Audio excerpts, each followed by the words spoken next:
Hello everyone, welcome to Ruth's Straight Talk. I'm Cynthia Ruth.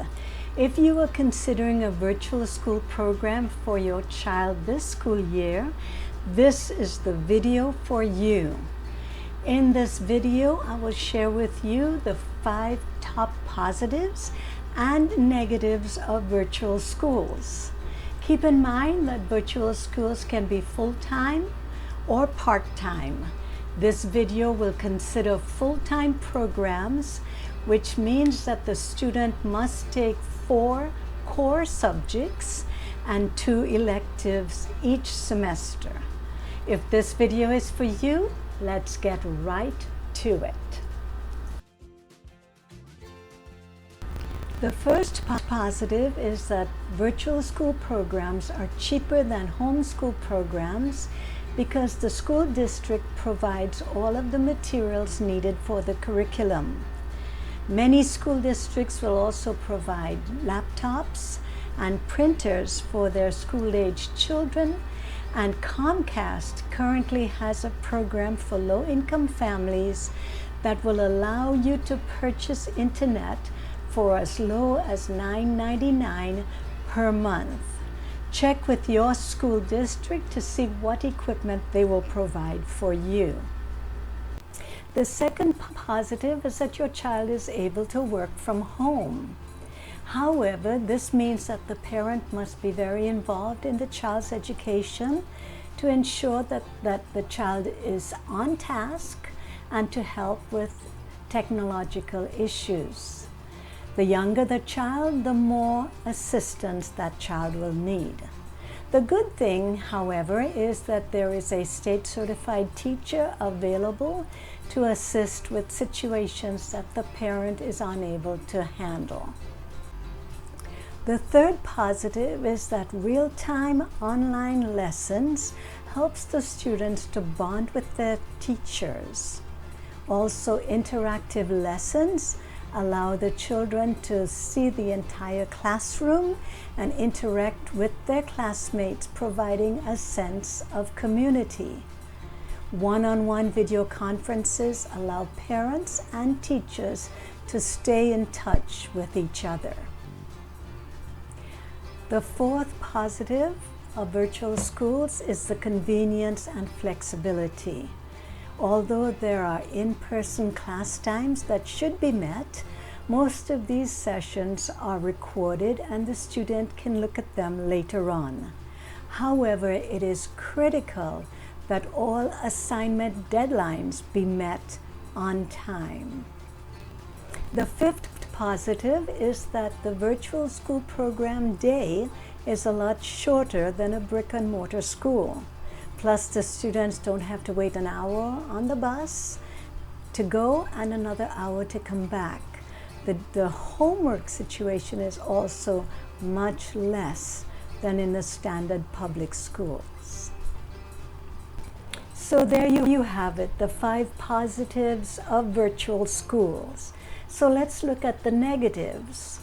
First of all, online schooling is not a good fit for many students. Most students have difficulty staying on task unless the lesson itself is highly engaging, or unless there is someone like a parent, for example, to keep the student on task. There are several things that you as a parent can do to make your virtual school more engaging for your child, but it does require some work on your part. For example, you need to preview the lesson ahead of your child and then do research on the content of that lesson. Your research should cover 2 particular areas. One, a connection to real life. For example, if you are teaching centripetal force, you can tie that to a carousel at a fair for your child. They would understand that connection. The second thing is you should choose some interesting facts about the content. Then use that fact to pique your child's interest in that particular lesson. The second negative is that parents must be on hand to help the student with the virtual school program. This means that the parent must be at home, and unless they're able to work from home, this could very easily cause a huge deficit in the family income. Also, the parent must keep the children engaged and on task and on top of every assignment. Since by its very nature, virtual school is strongly technology-based, you will need someone that understands the technology to work with your child. In this area, you can probably use an older sibling and make it financially worth their while to help their younger siblings, or you can do the lessons around your own work schedule. For example, if you need to work from 9 to 5, you can start the virtual school at 6 or 7 in the afternoon. This way you will be on hand to help your child with any technical difficulties.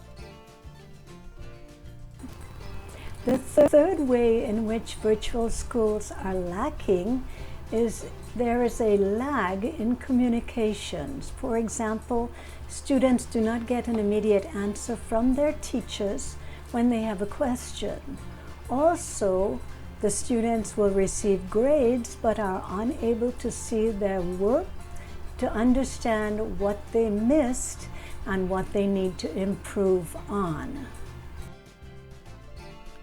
If you notice that there's a lag in communication between your child and the teacher, there are a couple things you can do.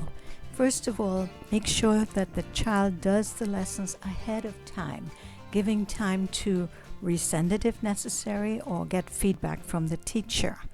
The second thing you can do is set a schedule to speak with the teacher at regular intervals that is compatible for both you and the teacher, and also compatible enough to give you time to turn in the work if you need to redo it. The fourth negative of virtual schools is that excessive screen time can cause some students to be overstimulated. This can cause symptoms such as headaches, nausea, and vomiting. In order to ensure that your child does not get computer overload, it's a good idea to alternate the work that the child is doing. For example, stagger it with offline work. For example, if the course requires a certain amount of reading, you can work an hour on the computer and then take another hour to do the reading and switch back and forth. This will give the student time to recuperate from any stress of online work.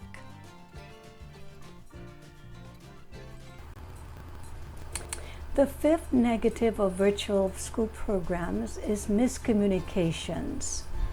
Unreliable internet services, glitches with computer systems. Sometimes the student will turn in an assignment that the teacher never receives, and this can cause problems with grading. Also, because teachers tend to handle lots of students in the school day, there is sometimes a lag before parents can get an answer from teachers regarding assignments or other questions. We all know that technology is not always reliable, and so if you would like to make sure that your student or your child gets the work in on time, ask your teacher to set up a confirmation receipt. That is an email that comes out every time she receives an assignment from you. This can be automated, so she does not have to physically send the receipt, but you will have a documentation that your child's assignment was received. The bonus strategy for today is to reward outcomes. Positive reinforcement and motivational feedback such as good grades, privileges, certificates, and other tokens of achievement can provide motivating recognition for the effort your child puts into the assignment. This motivation could be an extra hour of TV or cell time. Extended curfew or even monetary incentives can be powerful motivators.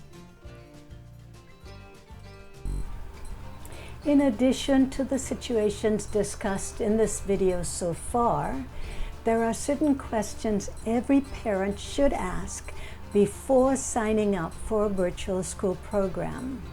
Questions such as, what is the teacher to student ratio?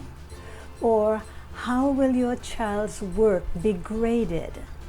Is there a situation where a child can do remedial work, or can retake a test, or redo an assignment that they didn't quite understand? These are all things that every parent should know before signing to a virtual school program. Also, keep in mind that parents, you have choices. There are homeschooling programs, there are flexible school, virtual school programs, and there are traditional public school programs. It is up to you as a parent to determine what is best for your child and to implement that particular plan for the success of your child. If this video has been helpful to you, please like us and press the subscribe button at the bottom of the screen. Please also check out my videos on homeschooling and even strategies to motivate your students to be more engaged. Thank you for visiting with us at Ruth Straight Talk. Until next time, happy learning. Goodbye.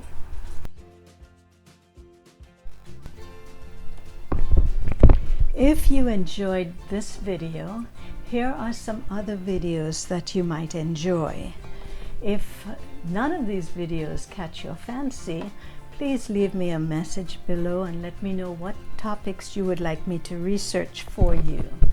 Thank you so much for visiting with us at ruthstraighttalk.com.